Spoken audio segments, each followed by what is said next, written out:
দিল্লিতে বসে বাংলাদেশের সাবেক প্রধানমন্ত্রী শেখ হাসিনা ভারতীয় গণমাধ্যমে যেভাবে বক্তব্য বিবৃতি দিচ্ছেন তা ভালো চোখে দেখছে না অন্তর্বর্তী সরকার। বৃহস্পতিবার পররাষ্ট্র মন্ত্রণালয়ে এক ব্রিফিংয়ে একথা জানান মন্ত্রণালয়ের মুখপাত্র তৌফিক হাসান। তিনি বলেন, সাবেক প্রধানমন্ত্রী শেখ হাসিনা ভারতীয় গণমাধ্যমে যেভাবে বক্তব্য বিবৃতি দিচ্ছেন তা ঠিক হচ্ছে না। অন্তর্বর্তী সরকার এটাকে নেতিবাচকভাবে দেখছে। ফলে বাংলাদেশের পক্ষ থেকে ভারত সরকারকে অসন্তোষ জানানো হয়েছে।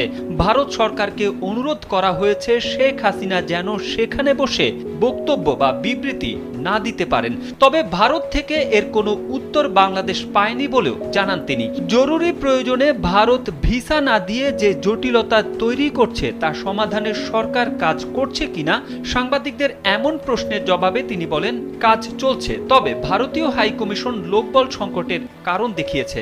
ভারতের ভিসা না পাওয়ায় তৃতীয় দেশের ভিসা প্রার্থীরা দিল্লির পরিবর্তে ভিয়েতনাম বা পাকিস্তান থেকে ভিসা গ্রহণ করতে পারবেন বলেও জানিয়েছেন পররাষ্ট্র মন্ত্রণালয়ের মুখপাত্র তৌফিক হাসান।